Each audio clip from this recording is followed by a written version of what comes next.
Vem tycker du att vi ska intervjua härnäst och vad ska vi börja med att fråga? Ja, men jag tänker att vi kan ta My. Och jag tänker att ni kan fråga henne vem hon gillar att sitta bredvid i omklädningsrummet. My Lau. När vi satt med Mikaela senast så frågade hon, vill hon ha dig som nästa intervjuperson? Hon frågade vem du helst sitter bredvid i omklädningsrummet. Ja, det är för att jag sitter vid sidan av väggen och Mikaela. Och jag hader att sitta vid sidan av väggen.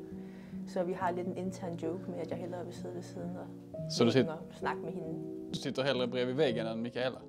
Ja, det var därför hon ville ha det. Det här hockeyåret är ju speciellt för dig, för du har ju flyttat från Danmark till Sverige och till Rögle. Hur har den flytten varit för dig, att flytta hemifrån till ett nytt land så ung som du är? Det har varit mycket stort. Jag har glädjat mig mycket i starten och jag har varit riktigt glad för att vara här. Ja. Trivs du i Sverige och Rögle? Det gör jag. Vad har varit de största utmaningarna för dig med flytten? Nok at bo selv. Det er med at skulle lave mad og vaske tøj og sådan nogle ting. Hur har det varit att komma till Rögle som hockeyspelare? Vad din utveckling här, hur ser du på den de här månaderna som har gått av säsongen? Jeg synes, jeg har udviklet mig meget i forhold til, hvor jeg startede, da jeg kom her. Meget i mit spil. Vad är det i spelet som du är bättre på, tycker du? Det defensivt, tänker jag är bättre till. Många pratar ofta om individuell utveckling med skridskoåkning och så här. Hur mycket extra kör du av den typen av träning? Hvis vi nu har 5 minutter til sidst på isen, så står jeg altid og bliver på isen for at skyde eller lave nogle finter eller noget. Vad är du bäst på då, på isen? 1 mod 1, tror jag. Og vinde nærkampene. Du har precis kommit hem från en landslagsturnering. Du och Ida Sönnergård var med i det danska U18-landslaget som spelade U18-VM i andra nivån. Hur var det att få vara med och spela med landslaget? Det var meget, det var meget sjovt at være med. I hvert fald nye modstandere, som jeg ikke har spillet mod før. Och det var högt tempo och det synes jag var sjovt. Vad betyder det att få vara med där nu? Vad betyder det för ditt självförtroende? Det betyder meget at være med på U18-landsholdet, for det er ikke en chance, alle de får. Hur gick det då?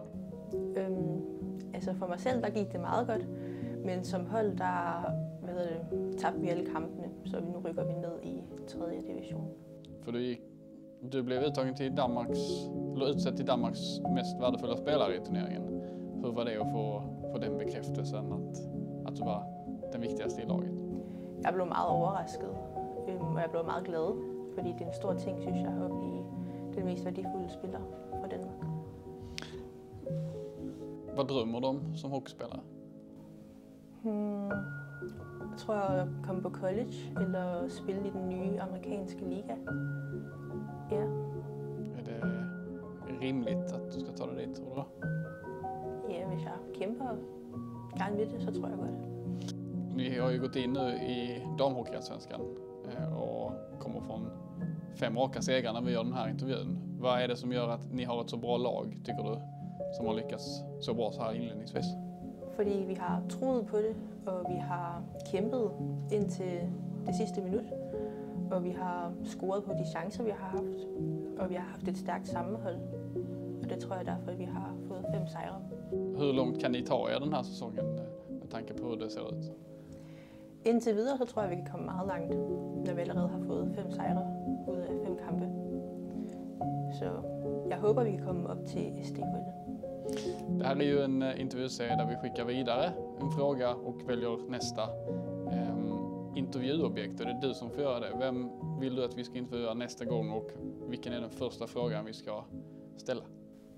Arvin, og jeg skal spørge, om hun godt kan lide Gulli Gris. Då gör vi det. Tack så mycket, My.